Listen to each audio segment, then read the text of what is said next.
তোমাদের এই ব্যাচে প্রাইমারি টেটের এই বছরের ব্যাচে প্রথম আমি আজকে ইভিএস ক্লাস নিচ্ছি। সাধারণত আমি ইভিএস ক্লাস নিয়ে থাকি, কিন্তু এবছর আমি কোনো ক্লাস তোমাদের নিইনি।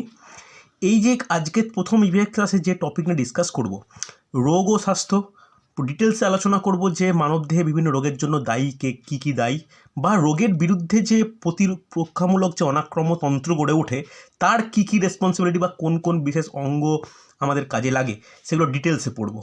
ওকে, যদি কাউকে আমি জিজ্ঞাসা করি ডিজিজ বা রোগ কী, কী বলবে সাধারণ ভাষায়? কেউ একজন বলো রোগ বলতে আমরা কি বুঝি। কেউ একজন বলবে নিজের ভাষায়, কোনো বইয়ের ভাষা জানতে চাইছি না, যেটা মনে হয় বলতে পারো যে রোগ কী। দেখি কে বলতে পারে, বলা যাবে? দেখো, রোগ কাকে বলে? কোনো বিশেষ কারণ, এই বিশেষ কারণের মধ্যে অনেক কিছু কারণ হতে পারে, যে কোনো কিছুর প্রভাবে হতে পারে, বা কোনো আঘাতজনিত কোনো ফল হতে পারে, বা কোনো পারিপার্শ্বিক পরিস্থিতিতে হতে পারে। আমাদের যে স্বাভাবিক যে শারীরবৃত্তীয় ক্রিয়ার যদি কোনো বাধা সৃষ্টি হয়, যার প্রভাবে আমাদের দেহের কোনো যে স্বাভাবিক যে বেড়ে ওঠা বা স্বাভাবিক যে কোনো গতি প্রকৃতির তাতে যদি আটকে থাকে বা কোনো সমস্যা ক্রিয়েট করে, তখনই তাকে রোগ বলে। এই রোগের জন্য দায়ী কে?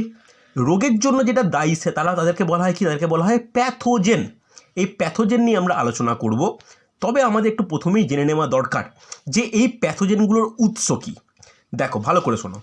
আমাদের যে কোনো প্রাকৃতিক পরিবেশে যে সমস্ত বস্তু রয়েছে, যে সমস্ত কোনো বাস্তুতন্ত্রে বা কোনো প্রাকৃতিক পরিবেশে যে সমস্ত বস্তু রয়েছে, এদেরকে কটা ভাগে ভাগ করতে পারি? এদেরকে ভাগ করা যায় দুভাবে। আমরা ছোটোবেলা থেকে ক্লাস 4 থেকে জানি। কি কি? একটাকে বলি আমরা জীব, আর একটাকে বলি আমরা জড়। একটা লিভিং, একটা নন লিভিং, হ্যাঁ কি না? জীব কাদের বলি, কাদের জীব বলা হয়? আমরা নিশ্চয়ই এ নিয়ে জিজ্ঞেস করা কাউকে উচিত নয়। জীব হলো যার মধ্যে সজীব কোষ বর্তমান, আর জড় বলতে যেগুলোর মধ্যে সজীব কোষ অনুপস্থিত, অর্থাৎ জড় পদার্থ। জড় পদার্থের বৈশিষ্ট্য কী? যারা বৃদ্ধি পায় না, যাদেরকে আমরা নিজেরা তৈরি করতে পারি, যারা কোনো বংশগত বা জননকালে সম্পন্ন করতে পারে না, বা স্থান পরিবর্তন করতে পারে না, এই সমস্ত বৈশিষ্ট্য যাদের মধ্যে বর্তমান, তারা জীব। এবার বলতে পারবে, এটা কিন্তু এবার ডাইরেক্ট টপিকে ঢুকছি আমি। এই যে সজীব বস্তু বা জীব, এই জীব জগৎকে, জীব না বলে আমরা সমগ্র জীব জগৎ বলতে পারি, এই সমগ্র জীব জগৎকে কটা ভাগে ভাগ করা যায় বলতে পারবে? এই জীব জগৎকে কি কি বলো, কি কি বলো, শুনতে পেলাম না। না, এটা একদম মানে ছোটোবেলাকার কথা। ক্লাস 4-এর ছেলেদের জিজ্ঞেস করলে বলবে উদ্ভিদ প্রাণী। আমরা কম্পিটিটিভ এক্সাম পড়ছি, প্রাইমারি টেটের এভিএস পড়ছি। আমরা ক ভাগে ভাগ করতে চাইবো? টোটাল ভাগ করা যায় 5 ভাগে। প্রত্যেকটা কিন্তু আমাদের আলোচ্য বিষয়। ভাগ করা যায় 5 ভাগে। নোট ডাউন করো। তোমরা এতদিন পর্যন্ত ইভিএস ক্লাস যেভাবে করতে অভ্যস্ত ছিলে, আমি কিন্তু এভাবে ক্লাস নিই না। আমি প্রত্যেকে নোট ডাউন করাবো, খাতা বানাবে, নোট ডাউন করো। তাহলে এই যে 5টা ভাগে যে ভাগ করা হচ্ছে, কি কি ভাগ? ফার্স্ট, 1 নম্বর মনেরা। কাকে বলে মনেরা? মনেরা কি আমি ডিটেলসে আসবো পরে। 2 নম্বর প্রতিষ্ঠা। 3 নম্বর দন্তেন মনেরা। মনেরা, প্রতিষ্ঠা, ছত্রাক। মনেরা, প্রতিষ্ঠা, ছত্রাক, উদ্ভিদ, ও লাস্টে হচ্ছে প্রাণী। উদ্ভিদ, লাস্টে হচ্ছে প্রাণী। এই হলো সমগ্র জীবজগতের শ্রেণীবিন্যাস, বা জীবজগৎকে এই 5টা ভাগে কিন্তু আমরা ভাগ করতে পারি। আচ্ছা, কারোর কি দেখতে অসুবিধা হচ্ছে? কোনো কিছু দেখতে অসুবিধা কিন্তু বলবে আমাকে, যে অস্পষ্ট দেখছো বা কিছু কোনো ডাউট আছে, কোনো জিজ্ঞেস করবে আমাকে। মনেরা, প্রতিষ্ঠা, ছত্রাক, উদ্ভিদ ও প্রাণী। এরপর আমাদের যেটা জানার দরকার, খুব গুরুত্বপূর্ণ, যে আমি এক কথায় বলে যাই, তারপর আমি ডিটেলসে আসবো। মনেরা বলতে কোনগুলোকে বলি আমরা মনেরা? ভালো করে শুনবে। যেটি হচ্ছে আদি কোষযুক্ত অনুন্নত শ্রেণীর জীবদেহকে বলা হয় মনেরা। ওকে। প্রতিষ্ঠা বলতে কোনটা? প্রতিষ্ঠা মানে হচ্ছে যাকে আমরা শৈবাল বলি। ছত্রাক মানে আমরা কম বেশি প্রত্যেকেই জানি। উদ্ভিদ প্রাণী আমরা জানি। দেখো, এর ডিটেলসে কিন্তু আমাকে ঢুকতে হচ্ছে না। আমাকে এই জিনিসগুলো বলার কারণ কি? আমরা চ্যাপ্টার পড়ছি? আমরা পড়ছি রোগ ও স্বাস্থ্য। তাহলে রোগ সৃষ্টির জন্য প্রধান যদি কেউ দায়ী বলে, তাকে আমরা কি বলতে পারি? ভাইরাস, হ্যাঁ কি না? এরপরে তো ব্যাকটেরিয়া আছেই। তাহলে ভাইরাস, ব্যাকটেরিয়াটা এদের কার মধ্যে পড়বে? কেউ বলতে পারবে? দেখি কে বলতে পারে। ভাইরাস ব্যাকটেরিয়া কিছুটা ভাইরাস ব্যাকটেরিয়াটা মোনেরার মধ্যে পড়ছে বলতে পারি, কিন্তু অ্যাকচুয়ালি ভাইরাস আর ব্যাকটেরিয়া পড়ে এই জীব ও জড়ের মাঝখানে। হ্যাঁ কি না? একটা লাইন পড়েছিলে যে ভাইরাস হলো জীব ও জড়ের মধ্যবর্তী বস্তু। হ্যাঁ কি না? এই কথাটা আমরা জানি কি না? এইটা তাহলে দেখো, তাহলে এই ছকের মধ্যে তোমার উত্তর পেয়ে যাচ্ছ যে ভাইরাস বলো বা ব্যাকটেরিয়া বলো, এরা কি? এরা হচ্ছে জীব ও জড়ের মধ্যবর্তী বস্তু। আমরা এই যে কোভিড ভাইরাস নিয়ে এত আলোচনা করছি, কোভিডটা কি? কোভিড কিন্তু জীবও নয় জড়ও নয়, এটা কিন্তু হচ্ছে দুটোর মধ্যবর্তী বস্তু। বুঝতে পারলে? যে মধ্যবর্তী বস্তুটাই কিন্তু আমাদের গোটা মানব সভ্যতাকে অনেকটা পিছিয়ে দিচ্ছে বা এতটা প্রভাব বিস্তার করছে। এবার যদি বলা হয় যে ব্যাকটেরিয়াটা কি, দেখো ব্যাকটেরিয়া যদি কথা বলা হয়, ব্যাকটেরিয়া বেশিরভাগ ক্ষেত্রে কিন্তু তোমার মোনেরার মধ্যেই পড়ে। এরপরে চলে আসবো ছত্রাক। ছত্রাকটাকে গোল করো, কেন ছত্রাকের প্রভাবেও বিভিন্ন রোগ সৃষ্টি হয়। ওকে, এছাড়াও উদ্ভিদ তেমন কোনো রোগ সৃষ্টির জন্য দায়ী নয়, কিন্তু প্রাণীর মধ্যে প্রোটোজোয়া বা কৃমি এরাও কিন্তু রোগ সৃষ্টি করে। কোনটা কি রোগ সৃষ্টি করে আমি ডিটেলসে আসবো। ওকে, চলো ফার্স্ট যেটা গুরুত্বপূর্ণ নোট ডাউন করবে এর পরের পয়েন্ট, প্যাথোজেন। প্যাথোজেন কাকে বলে? প্যাথোজেন কেউ না কেউ তো পারবে, আমি একটু আগে বলেওছি। প্যাথোজেন কাকে বলে? কে বলতে পারে? প্যাথোজেন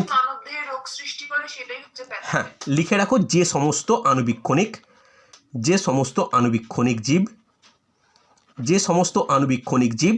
জীবদেহে রোগ, মানব দেহে রোগ সৃষ্টি করে, কথাটা বেশি উল্লেখযোগ্য, মানব দেহে রোগ সৃষ্টি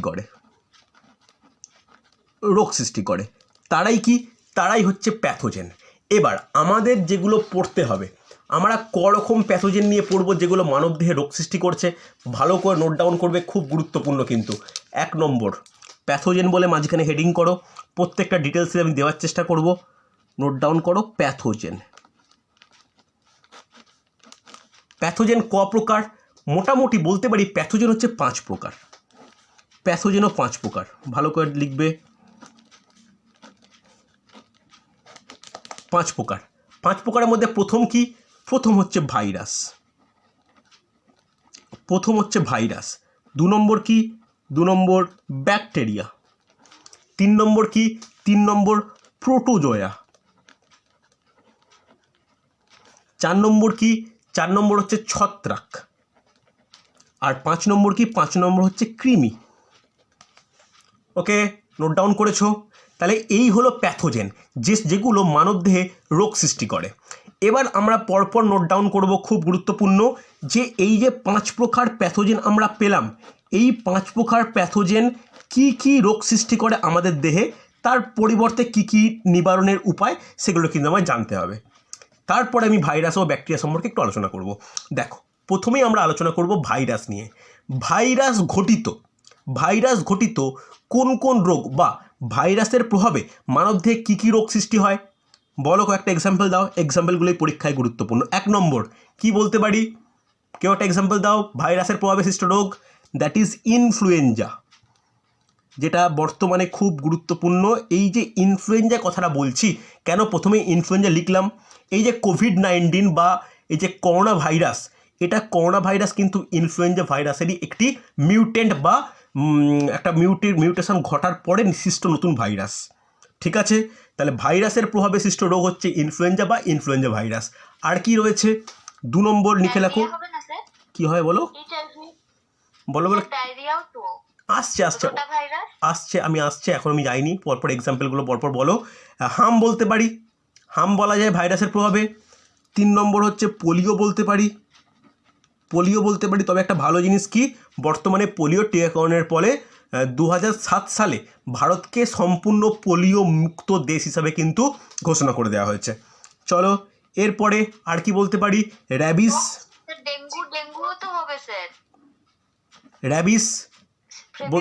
বলতে পারি, র্যাবিস বলা যায়। আর কি বলা যায়? যেটাকে একজন বললে পক্স। এবার পক্সের 2টো ভাগ হয় আমরা জানি, একটা স্মল পক্স যেটাকে বাংলায় গুটি বসন্ত বলা হয়, আর একটা চিকেন পক্স যেটাকে জল বসন্ত বলা হয়। হ্যাঁ কি না? যার ভ্যারিওলা ভাইরাস আর ভ্যারিওলা ভিরিয়াস ভাইরাস, দুটো বিজ্ঞানসম্মত নাম। তো নোট ডাউন করো, গুটি বসন্ত আর হচ্ছে 6 নম্বর নোট ডাউন করবে জল বসন্ত।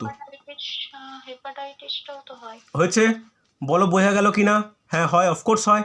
সব তোমরা যেগুলো পড়ো পরপর নোট ডাউন করো। 7 নম্বর নোট ডাউন করো আর একটা মামস। মামসের নাম শুনেছো? কেউ বলতে পারবে একটা মামসের কোনো না কোনো একটা সিমটমের নাম বলতে পারবে যে মামসের ফলে গলা ব্যথা, গলা বা গাল ফুলে যায়। হ্যাঁ, গলা বা গাল ফুলে যায়। এছাড়া দেখো অনেক রয়েছে, তো আমি একমাত্র লিস্ট কন্টিনিউ আমি আর করছি না। তোমাদের ভাইরাস ঘটিত যে কোনো রোগের কথা বললে পরপর পরপর পরপর অ্যাড করবে। অনেক কিছু আছে, অনেক এক্সাম্পল আছে, পরপর অ্যাড করো।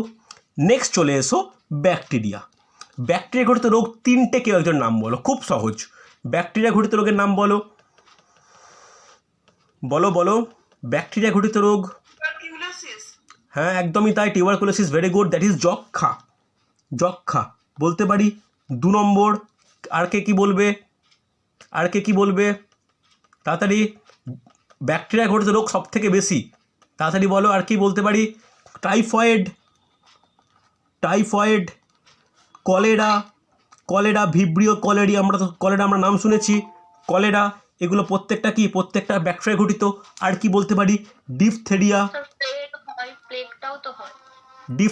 ভেরি গুড, প্লেগও হবে, সুন্দর, প্লেগও হবে। আচ্ছা দেখো একটা জিনিস বলে রাখি, অনেকেই ভাবে যে এই সমস্ত রোগগুলো ব্যাকটেরিয়ার প্রভাবে হয়, তা কিন্তু নয়। ব্যাকটেরিয়া হচ্ছে কি, দুটো রোগের ক্ষেত্রে একটা টার্ম গুরুত্বপূর্ণ প্যাথোজেনের সঙ্গে, সেটা কি? প্যাথোজেনের সঙ্গে যেটা গুরুত্বপূর্ণ সেটা হচ্ছে বাহক। হ্যাঁ কি না? এরা তো আর নিজে নিজে কারো শরীরে প্রবেশ করে না, তাহলে কিসের মাধ্যমে প্রবেশ করে? মাধ্যম বলতে প্রধান দুটো মাধ্যম, কি? একটা জল, একটা বায়ু। ওকে, এই যে কলেরা, একসময় কলেরা পুরো প্রাদুর্ভাব ছিল, গ্রামের পর গ্রাম, যেটাকে অলাউঠা নামে পরিচিত ছিল, গ্রামের পর গ্রাম উজাড় হয়ে যেত। এই কলেরার জন্য দায়ী কী ছিল? জল। জলের মাধ্যমে কিন্তু কলেরার ব্যাকটেরিয়া ছড়িয়ে পড়তো। সেই রকমই প্লেগের জন্য কে দায়ী ছিল বলতে পারবে? প্লেগের জন্য কে দায়ী ছিল? ইঁদুর, ছুঁচো বা ইঁদুর কিন্তু প্লেগের জন্য দায়ী ছিল। 2020 সালে করোনা আমাদের ভারতবর্ষে বা পৃথিবীতে আসে। তার ঠিক 100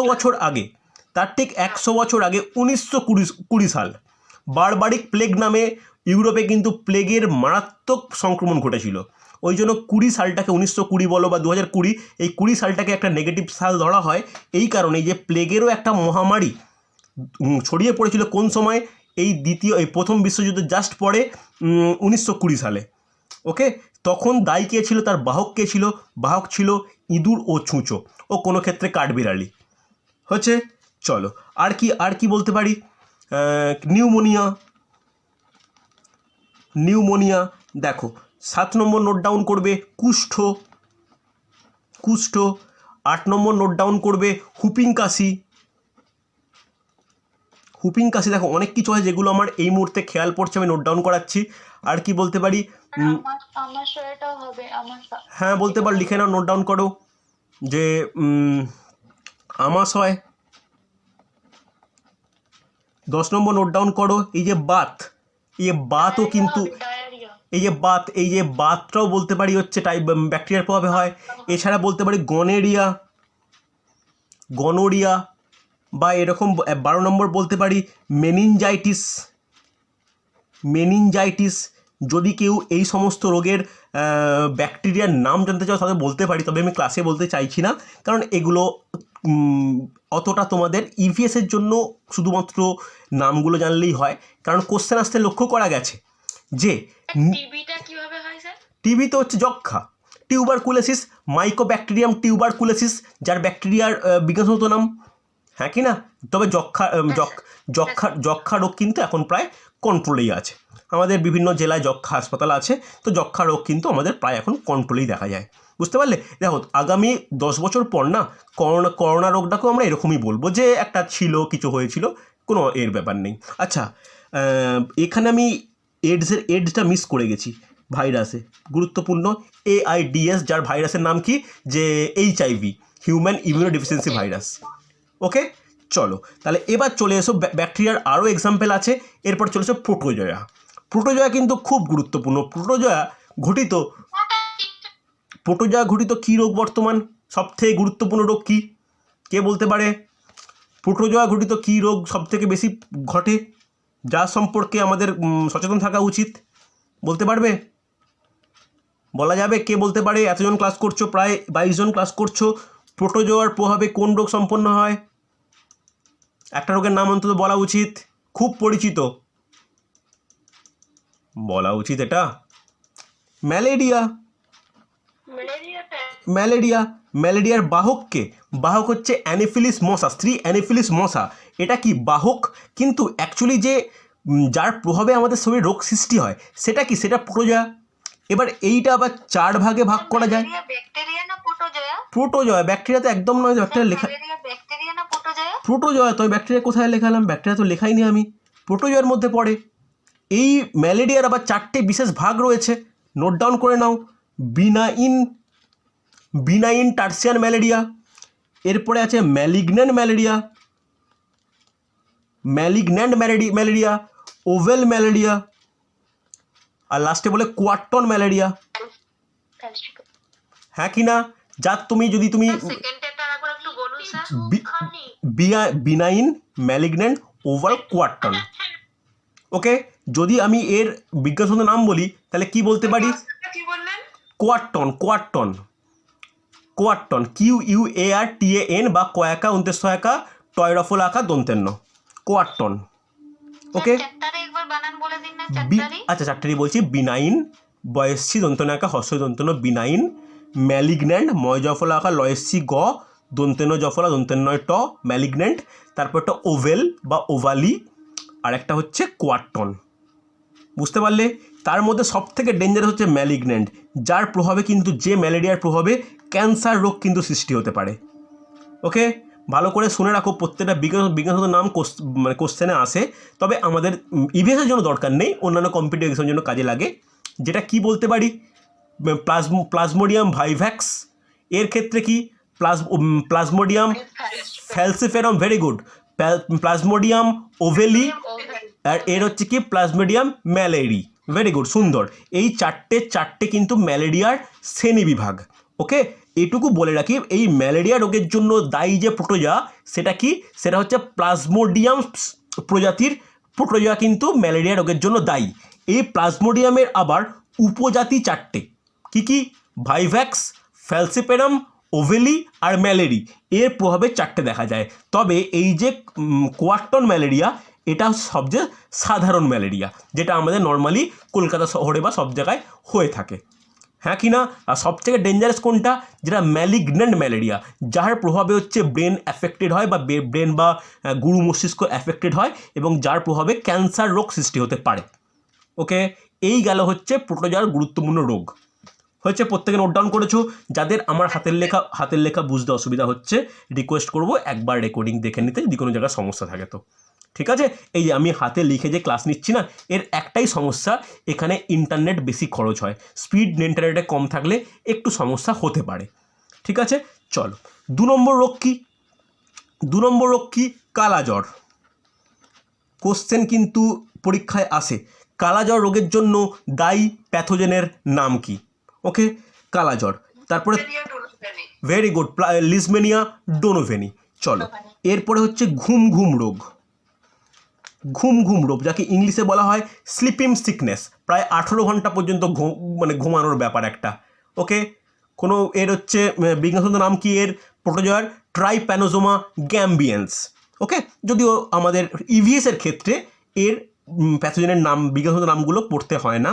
যদি কেউ কম্পিটিটিভ এক্সামের ক্ষেত্রে দরকার, তখন কিন্তু প্রত্যেকটা বিজ্ঞানসম্মত নাম জানতে হয়। হচ্ছে, তাহলে মোটামুটি প্রোটোজোয়ার আমার এই মুহূর্তে মনে পড়েছে 3টে নাম: ম্যালেরিয়া, কালাজ্বর, ঘুম রোগ।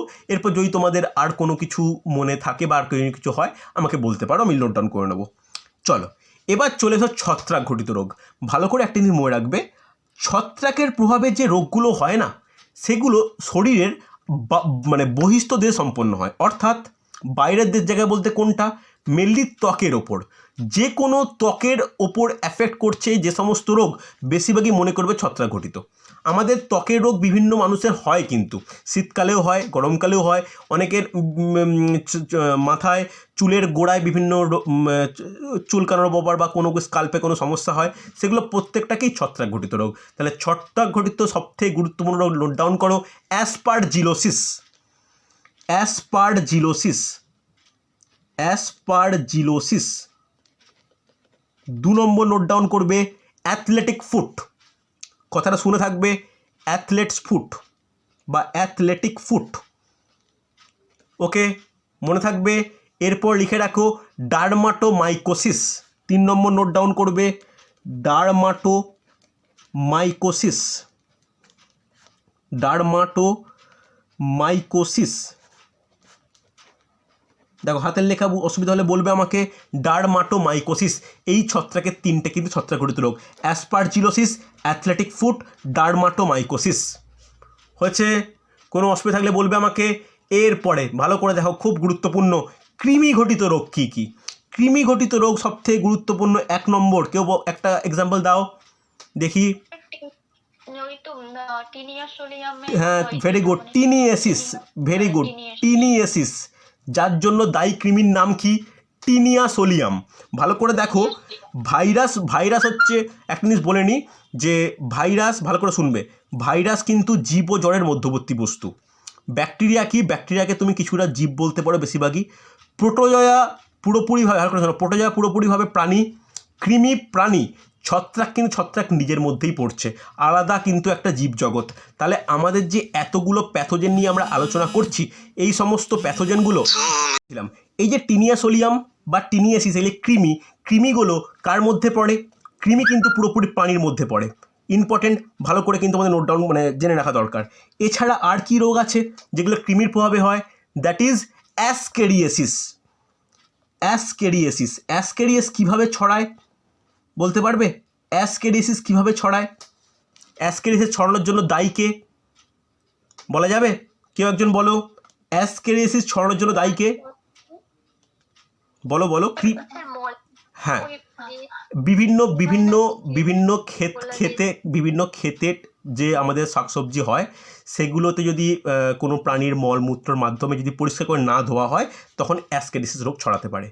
এছাড়া গুরুত্বপূর্ণ ফাইলেরিয়া, বা যেটাকে বলি ফাইলেরিয়াসিস বা ফাইলেরিয়া বলতে পারো। এই ফাইলেরিয়ার জন্য দায়ী কে? কোন বাহক দায়ী? ফাইলেরিয়াসিসের জন্য কোন বাহক দায়ী? আর কেউ বলতে পারবে? আর কে দায়ী ফাইলেরিয়ার জন্য? কোন মাছি?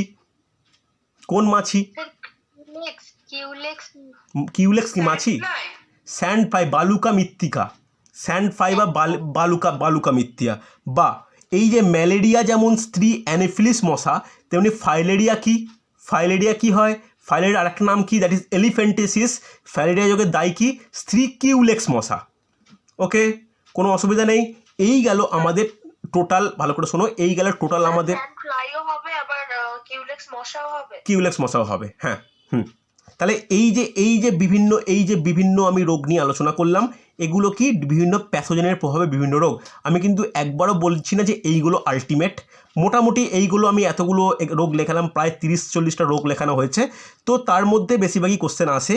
এরপরে যদি তোমাদের মনে হয় আরও কিছু নলেজে আসছে, আমার এই মুহূর্তে এইগুলি খেয়াল পড়ছে, তো তোমরা একটু এরপরে লিস্ট বাড়িয়ে নিতে পারো। ওকে, এরপরে চলে এসো তাহলে কি যে সমস্ত রোগ হয়, রোগের জন্য কি এই 5টাই দায়ী? হ্যাঁ, এই 5টাই দায়ী। তবে এই 5টা ছাড়াও মানুষের বাই বার্থ কিছু রোগ কিন্তু নিয়ে জন্মগ্রহণ করে, যেগুলোকে আমরা কি বলতে পারি? যেগুলোকে বলতে পারি বংশগত রোগ। জন্মগত বা বংশগত রোগ। হ্যাঁ, এ রোগের জন্য কিন্তু কোনো প্যাথোজেন দায়ী নয়। এ রোগের জন্য কে দায়ী? এ রোগের জন্য মানুষ নিজেই দায়ী। নিজের কথাটা বলা হয়েছে, কিছুটা তুমি বলতে পারো লাক ফরচুন বলা যায়, যে এগুলো হচ্ছে ইনহেরিটেবল ডিজিজ অফ মেন, যেগুলো আমাদের মাতৃদেহ থেকে ক্রোমোজোমের মাধ্যমে আমাদের দেহে আসে। যার এক্সাম্পল কি? 1 নম্বর হচ্ছে হিমোফিলিয়া। দেখো, যখন কেউ আমার কাছে কম্পিটিটিভ এক্সামের জন্য জেনেটিক্স ক্লাসটা করবে, তখন আমি তাকে বোঝাতে পারবো যে এই সমস্ত রোগ কীভাবে বাবার দেহে বা মায়ের দেহে কত পার্সেন্ট করে থাকলে অপত্যের দেহে কত পার্সেন্ট সঞ্চারিত হতে পারে, পসিবিলিটি কী কী আছে, চারজন সন্তান হলে একজনের হওয়ার পসিবিলিটি কতটা, বা একজন সন্তান হলে কতটা হতে পারে, এগুলো জেনেটিক্স ক্লাসে আমি ডিসকাস করতে পারি। এখন দরকার নেই কিছু আলোচনা করার, শুধু মনে রাখো যে সমস্ত কয়েকটা ডিজিজের নাম লেখাচ্ছি এইগুলো প্রত্যেকটা কি বংশগত রোগ। 2 নম্বর কি বলতে পারি, বর্ণান্ধতা বা কালার ব্লাইন্ডনেস বলতে পারি। তারপরে কি বলতে পারি, ডিফারেন্ট টাইপ অফ অ্যানিমিয়া। দেখো থ্যালাসেমিয়াটাকে বংশগত বলতে পারি, তবে থ্যালাসেমিয়াটাকে একটু আলাদা সাইডে সরিয়ে রাখছি। বংশগত হবে না, হ্যাঁ বংশগত হবে না, হ্যাঁ মানে ওটা হ্যাঁ একদমই, হ্যাঁ ওটাই বলতে চাইছি, ওটা হ্যাঁ হয়তো ওই জন্য দেখো না যখন হচ্ছে অ্যারেঞ্জমেন্ট কি নর্মাল ম্যারেজের ক্ষেত্রে হয়, যে একটা সময় খুব ট্রেন্ড দেখা যাচ্ছে এখনও হয়, যে বিবাহের পূর্বে যেটা কোনো ম্যাট্রিমনি সাইট থেকে বা কোনোভাবে যখন কোনো ফ্যামিলি ঠিক করে একটা ব্লাড টেস্ট করে নেওয়া হয় কি না, থ্যালাসেমিয়ার টেস্ট করে নেওয়া হয়, কিন্তু যাতে পরবর্তী জেনারেশান সুরক্ষিত থাকে। হ্যাঁ কি না কেন নিজেদের কোনো ক্ষতি হবে না, কিন্তু আপকামিং জেনারেশন যদি থ্যালাসেমিয়া নিয়ে জন্মগ্রহণ করে তার মানে কি বলবো, সে বাঁচবে 17 থেকে 23 বছর বয়স পর্যন্ত, তাকে সার্ভাইভ করানো খুব ডিফিকাল্ট হয়ে যায়। তাই থ্যালাসেমিয়াটাকে বংশগত রোগ বলাটা ঠিক নয়, কারণ মানে এটা জেনারেশানটা যদি ছেলে আর মেয়ের বিয়ে হলো তার পরের জেনারেশনে পসিবল, বুঝতে পারলে? কারণ এটাকে বংশগত ওইভাবে ঢুকছি না, কারণ মানে ওই বাবা বা মা যদি বাহক থাকে সেই বাহকের জন্য দায়ী কিন্তু ওনাদের বাবা মা নয়, বুঝতে পারলে? তাই এই থ্যালাসেমিয়াটাকে পুরোপুরিভাবে বংশগত বলা মুশকিল, কথাটা বুঝতে পারলে? কেন বংশগত মানে যেখানে চেন হিসাবে চলে আসছে জেনারেশনের পর জেনারেশান, কিন্তু ভালো করে শুনবে, এই থ্যালাসেমিয়া কিন্তু চেন ব্রেক করে যায়। কেন চেন ব্রেক করে ভালো করে বোঝো, একজনের বাবা বা মা কেউ বাহক আছে, কেউ বাহক পজিটিভ নেগেটিভ হওয়ার কারণে একজনের অপত্য বা একজনের সন্তান থ্যালাসেমিয়া হলো, যে থ্যালাসেমিয়া আক্রান্ত হচ্ছে সে বেশি দিন বাঁচে না, বা সে বেশি দিন সার্ভাইভ করলেও সে নিশ্চয়ই কোনো বিয়ে করে পরবর্তী জেনারেশনকে এগিয়ে নিয়ে যাচ্ছে না, অর্থাৎ থ্যালাসেমিয়াটা কিন্তু ওখানে চেন ব্রেক করে যাচ্ছে। ভালো করে শুনবে, চেন ব্রেক করে যাচ্ছে, তাই বলতে পারি না যে থ্যালাসেমিয়া একটা জেনারেশনের পর জেনারেশন জুড়ে চলতে থাকে, বরঞ্চ এই সমস্ত রোগ হিমোফিলিয়া, বর্ণান্ধতা, অ্যানিমিয়ার কিন্তু অনেকগুলো ভাগ রয়েছে, প্রত্যেকটা ক্রোমোজোনাল প্রত্যেকটা চেঞ্জ হয়, তো এই অ্যানিমিয়াগুলো কিন্তু বংশগত রোগ। এছাড়া আর একটাও কিন্তু খুব হ্যাঁ ভেরি গুড, এটাই একদমই এক্ষুনি বলতেছিলাম মাইগ্রেন। হ্যাঁ এবার কেউ একজন কি গ্লুকোমা বললে, কে বললে বলো? হ্যাঁ আমি বলছিলাম চোখে যেটা গ্লুকোমাটা হয় ওটা কি বংশগত? একদমই তাই বংশগত। তবে এটাকে না আমি স্টার মেরে ডাকছি, এটা বংশগত মানে কি, মানে বংশগতভাবে ত্বরান্বিত হয়, মানে হবেই এরকম ব্যাপার নেই, তবে হওয়ার সম্ভাবনা থাকে, ঠিক আছে? হওয়ার কিন্তু স্যার আমার যেমন স্যার দিদার ছিল, আমার দাদারও চোখে গ্লুকোমা। হ্যাঁ এটা মায়ের দিক থেকে আর কি আসছে। হ্যাঁ আসে এরকম কোনো ব্যাপার মানে এর ব্যাপারটা নেই, আসে। তবে কি বলতো, মানে এটা 100% বলা যায় না যে হবেই বলে। সব থেকে আমার দেখা বা এটা রিসার্চের ফল, সব থেকে ভালো কথাটা অতটা ভালো মানে ঠিক শোনায় না, সব থেকে প্রমিনেন্টভাবে বংশগত বৈশিষ্ট্যের উদাহরণ দেখা যায় বর্ণান্ধতার মধ্যে। তুমি কারো যদি ফ্যামিলিতে বর্ণান্ধ দেখো, এটা কিন্তু জেনারেশনের পর জেনারেশন জুড়ে এর অস্তিত্ব কিন্তু লক্ষ্য করা যায়। এটা কিন্তু খুব গুরুত্বপূর্ণ ফ্যাক্ট, আমি হুয়ের ওয়েবসাইটেও দেখেছি। এই কালার ব্লাইন্ডনেসটা কিন্তু এতটাই প্রমিনেন্ট হয় বংশগত রোগ হিসাবে, যেখানে ক্রোমোজোম বা ডিএনএটা এতটাভাবে বংশগত সঞ্চালিত হয় যে এটা জেনারেশনের পর জেনারেশন জুড়ে দেখা যায়। হচ্ছে চলো আর একটা নোট ডাউন করে নাও, যেটা হচ্ছে সিজোফ্রেনিয়া। এইগুলো মোটামুটি হচ্ছে বংশগত রোগ। তবে এই যে অ্যানিমিয়াটা একটু বক্স করে রাখো, আমার যদি কখনও তোমাদের সঙ্গে মানে আমি ডিটেলসে ক্লাস নেওয়ার টাইম পাই তখন অ্যানিমিয়ার ভাগগুলো বলে রাখবো। অ্যানিমিয়ার ভাগ কেন, কোনটা কিভাবে চেঞ্জ হয়, তার প্রত্যেকটা কিভাবে পরিবর্তন হচ্ছে, এই অ্যানিমিয়াটা একটু জেনে রাখা দরকার। সিকল সেল অ্যানিমিয়া হয়, ক্রাউন সিনড্রোম হয়, এগুলো প্রত্যেকটা কিন্তু ডিফারেন্ট টাইপ অ্যানিমিয়ার ভাগ। তো এগুলো ক্রোমোজোমাল ডিজিজ, এই ক্রোমোজোমাল ডিজিজগুলো যদি সম্ভব হয় আমার কখনও, আমি এগুলো নিয়ে আলোচনা করব। বলো হয়েছে না হয়নি? এতটা প্রত্যেকে নোট ডাউন করেছো? Yes or no?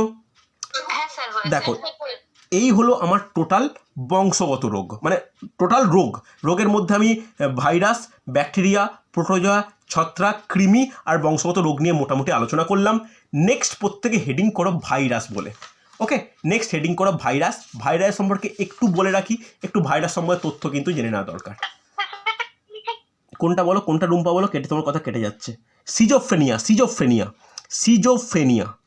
ওকে, চলো নেক্সট প্রত্যেকে হেডিং করো গুরুত্বপূর্ণ পয়েন্ট ভাইরাস। গুরুত্বপূর্ণ পয়েন্ট ভাইরাস। দেখো, ভাইরাস বললেই আমাদের যে কথাটা মনে আসে, আমরা কেউ কিছু জানি না জানি, আমরা এই কথাটা জানি যেটা প্রথমেই বললাম, ভাইরাস হলো কি, জীব ও জড়ের মধ্যবর্তী পর্যায়ের বস্তু। কোনো অসুবিধা নেই। এবার যেটা জানার দরকার, ভাইরাসের হয়ে প্রথম পয়েন্ট ভাইরয়েড। এটা কিন্তু কোশ্চেনে আসে, এটা কিন্তু টেটের জন্য খুব ইম্পর্টেন্ট। কাকে বলে ভাইরয়েড? কে বলতে পারে ভাইরয়েড কি? বলতে পারবে? কারো কোনো আইডিয়া আছে? তোমাদের মধ্যে অনেকেই সায়েন্স ব্যাকগ্রাউন্ডের স্টুডেন্ট আছো, বলো তো ভাইরয়েড কাকে বলে? বলতে পারবে? দেখো, ভালো করে নোট ডাউন করে নাও। ভাইরাসের যে বহিস্তর যে ক্যাপসিড, এই ক্যাপসিডবিহীন ভাইরাসের মতো দেখতে আয়রনযুক্ত বস্তুকেই বলা হয় ভাইরয়েড। নোট ডাউন করো, ক্যাপসিডবিহীন। নোট ডাউন করে প্রত্যেকে খাতা যেন রেডি করা থাকে। ক্যাপসিডবিহীন, সরি বিহীন মানটা ভুল লিখলাম, ক্যাপসিডবিহীন আরএনএ যুক্ত সংক্রমণযোগ্য বস্তুকে, সংক্রমণযোগ্য ভাইরাস সদৃশ্য বস্তুকে, অর্থাৎ ভাইরাসের মতো দেখতে ভাইরাস সদৃশ্য বস্তুকে ভাইরয়েড বলে। ভাইরয়েড বলে। ওকে, মনে থাকবে এই ভাইরয়েড দিয়ে কিন্তু কোশ্চেন আসে। নেক্সট একটা লিখে রাখো, আমি এটাকে বলতে আগে বলা উচিত ছিল, দ্যাট ইজ ক্যাপসিড। তাহলে ক্যাপসিড কাকে বলে? ক্যাপসিড কি? লিখে রাখো যে ভাইরাসের বাইরে প্রোটিন জাতীয় যে আবরণ লক্ষ্য করা যায় তাকে ক্যাপসিড বলে। নোট ডাউন করবে, ভাইরাসের বাইরে প্রোটিন জাতীয় আবরণকে ক্যাপসিড বলে। নোট ডাউন করেছো? নেক্সট যেটা জানার দরকার, ভিরিওন। কেউ কি বলতে পারবে ভিরিওন কি? ভিরিওন কি? ভয়েসি রয়েসি ও দন্তেন্য, এটা দন্তেন্য কিন্তু। ভিরিওন কি? নোট ডাউন করো, ভিরিওন হলো একটি ভাইরাস কণা যা পোষক কোষের দেহে সংক্রমণে সক্ষম। নোট ডাউন করো, পোষক কোষ বলতে যার দেহে সে বেড়ে উঠছে, পোষক কোষের দেহে সংক্রমণযোগ্য ভাইরাস কণাকে ভিরিওন বলে। পোষক কোষের দেহে সংক্রমণযোগ্য ভাইরাস কণাকে ভিরিওন বলে। ওকে, নোট ডাউন করেছো? খুব ইম্পর্টেন্ট কিন্তু এই পয়েন্টগুলো। নেক্সট যেটা হচ্ছে প্রাইয়ন। নেক্সট নোট ডাউন করবে প্রাইয়ন। কোনটা বলবো বলো নমিতা, কোনটা বলবো? পোষক কোষের দেহে দেহের কথা ঠিক নয়, দেহে করো, দেহে সংক্রমণযোগ্য ভাইরাস কণাকে ভিরিওন বলে। পোষক কোষের দেহে সংক্রমণযোগ্য ভাইরাস কণাকে ভিরিওন বলে। হচ্ছে নেক্সট নোট ডাউন করবে প্রাইয়ন। প্রাইয়ন কি? প্রাইয়ন স্পেলিং কি? PRION। প্রাইয়ন কাকে বলে? সংক্রমণযোগ্য প্রোটন কণাকে প্রাইয়ন বলে। নোট ডাউন করো, সংক্রমণযোগ্য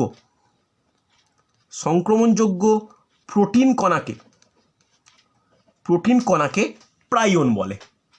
হচ্ছে হ্যাঁ কি না? কোনো ডাউট থাকলে আমাকে বলবে। বোঝা যাচ্ছে না? যায়নি? হয়েছে। এবার একটু জেনে নেওয়া দরকার, এই ভাইরাসের শ্রেণীবিভাগ আমরা কীভাবে করতে পারি।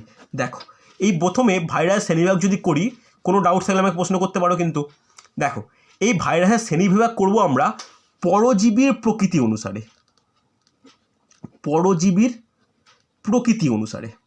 পরজীবীর প্রকৃতি বলতে কি, আমরা জানি ভাইরাস যেহেতু জীব ও জড়ের মধ্যবর্তী বস্তু, এ নিজের সব কিছু করতে পারে না। একমাত্র যদি পোষক কোষের বাইরে, এ পুরোপুরি জড় পদার্থ। পোষক কোষের মধ্যে আবার এ হচ্ছে একদম সুন্দরভাবে সজীব কোষের মধ্যে আচরণ করছে। তাহলে পোষক কোষের ওপর সমস্ত কিছু ডিপেন্ড করে, এই কারণে একে তিনটে ভাগে ভাগ করা হয়। তিনটে ভাগে কি কি? ফার্স্ট ভাগ দ্যাট ইজ উদ্ভিদ ভাইরাস, ফার্স্ট হচ্ছে উদ্ভিদ ভাইরাস, 2 নম্বর হচ্ছে প্রাণী ভাইরাস, 3 নম্বর হচ্ছে ব্যাকটেরিওফাজ। ভেরি গুড, সুন্দর, ব্যাকটেরিওফাজ, ভেরি গুড, সুন্দর, ব্যাকটেরিওফাজ। উদ্ভিদ ভাইরাস কাকে বলে আমাকে নিশ্চয়ই বলার দরকার নেই, যারা উদ্ভিদ দেহে থাকে, হ্যাঁ কি না? তবে হ্যাঁ, এদের বৈশিষ্ট্য কিন্তু আমাদের এক লাইনে জেনে রাখা দরকার। কি বৈশিষ্ট্য? লিখে রাখো, এদের আরএনএ বর্তমান। উদ্ভিদ ভাইরাস মানে এদের আরএনএ বর্তমান, প্রাণী ভাইরাস মানে এদের ডিএনএ বর্তমান, নিউক্লিক অ্যাসিড হিসাবে ডিএনএ বর্তমান। তবে কিছু কিছু প্রাণী ভাইরাসের আরএনএও লক্ষ্য করা যায়, হ্যাঁ কি না? আর ব্যাকটেরিওফাজ কাকে বলে? যারা ব্যাকটেরিয়া কোষে আক্রমণ করে। নোট ডাউন করবে, ব্যাকটেরিয়া কোষে আক্রমণ করে, ব্যাকটেরিয়া লিখে রাখো ডিএনএ যুক্ত। ওকে, দেখো শুধুমাত্র এই পয়েন্টের জন্যই এই ব্যাকটেরিওফাজকে কি বলা হয়? উপকারী ভাইরাস বলা হয়। শুধুমাত্র এরা ব্যাকটেরিয়া বলে নয়, এরা কি করে? এরা অন্যান্য ক্ষতিকারক ভাইরাসকেও ধ্বংস করে দেয়। দেখো উদাহরণ নিশ্চয়ই বলতে হবে না, এর উদাহরণ কি? টোবাকো মোজাইক ভাইরাস, হ্যাঁ কি না? যেগুলো তামাক গাছে বর্তমান, পাপায়া মোজাইক ভাইরাস পেঁপে গাছে বর্তমান, পি মোজাইক ভাইরাস মটর গাছে বর্তমান। এগুলো প্রত্যেকটা কি উদ্ভিদ ভাইরাসের এক্সাম্পল। আর এতগুলো যে ভাইরাস লেখালাম প্রাণীদের ক্ষেত্রে, ওগুলো প্রত্যেকটা কি প্রাণী virus, polio virus, HIV virus, তোমার মাম্পস ভাইরাস, ইনফ্লুয়েঞ্জা ভাইরাস, এই কোভিড-19 প্রত্যেকটা কি প্রাণী ভাইরাস। বলো বুঝতে পারলে কি না? হ্যাঁ কি না? বোঝা গেছে না যায়নি? প্রত্যেকে রেসপন্স করো, বুঝতে পেরেছো তো? Yes or no? এবার এমসিকিউ প্রশ্নের জন্য দেখো যতটা ডেপলি ঢোকা যায় আমি কিন্তু বলে যাচ্ছি, একটু নোট ডাউন করবে, লিখে রাখো বিশেষ তথ্য অ্যাবাউট ভাইরাস। বিশেষ তথ্য বলে হেডিং করো, দেখো এরপরে আমি এরকমভাবে ডেসক্রিপটিভ বইতে ক্লাস নিয়ে যাব, অভিজিৎ স্যারকে বলবো এমসিকিউ ডিসকাস করে দিতে, তাহলে তোমাদের ক্লাসের সংখ্যাও বাড়বে আর তোমাদের ইভিএসটা একটু ডেপলি কভার হয়ে যাবে। ওকে, আরেকটা জিনিস আমাকে অনেকেই বলেছিলে, প্রশ্ন করেছিলে, মানে জানিয়েছিলে যে ইভিএসের এমসিকিউ নিয়ে কোনো কিছু ডাউট বা কোনো কিছু সমস্যা, তো সেইগুলো আমাকে একটু স্ক্রিনশট বা আমাকে কোনো তুলে পাঠাবে। আমাকে যেমন আগের দিন রুম্পা কয়েকটা কোশ্চেন পাঠিয়েছিল, আমি ক্লাসে আলোচনা করে দেবো পরে, তো ওরকম কিছু আমাকে পাঠিয়ে রেখো, তাহলে আমাকে আলোচনা করতে একটা সুবিধা হবে। হয়েছে? চলো, ফার্স্ট তথ্য, গুরুত্বপূর্ণ ফার্স্ট তথ্য, যে লিখে রাখো আরএনএ ও ডিএনএ যুক্ত ভাইরাস। এমন একটা ভাইরাস যেখানে আরএনএ ও ডিএনএ উভয় বর্তমান, আরএনএ ও ডিএনএ যুক্ত ভাইরাস, আরএনএ ও ডিএনএ যুক্ত ভাইরাস। উদাহরণ কি হবে? লিখে নাও রাউস সার্কোমা।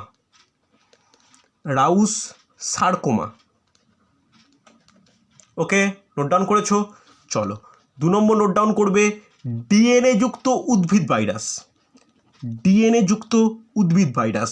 কারণ উদ্ভিদ ভাইরাসে কি বর্তমান থাকে? উদ্ভিদ ভাইরাসে আরএনএ বর্তমান থাকে, কিন্তু এমন কিছু উদ্ভিদ ভাইরাসের কোশ্চেন আছে জানা দরকার, যেখানে আরএনএ যুক্ত ডিএনএ যুক্ত উদ্ভিদ ভাইরাস। কি হবে? লিখে রাখো ফুলকপির। ভেরি গুড, ফুলকপির মোজাইক ভাইরাস। সুন্দর, এই তো তোমাদের অনেকটাই নলেজ আছে এই সম্বন্ধে। ফুলকপির মোজাইক ভাইরাস। ওকে, 3 নম্বর নোট ডাউন করবে যে ডিএনএ যুক্ত ব্যাকটেরিয়া ভাইরাস, যেটাকে ব্যাকটেরিয়া ফাজ বলা হয়। কি হবে? নোট ডাউন করো, ল্যামডা ভাইরাস। এটা হসন্ত দিলাম কিন্তু, ল্যামডা ভাইরাস হচ্ছে। চলো 4 নম্বর নোট ডাউন করবে যে আরএনএ যুক্ত প্রাণী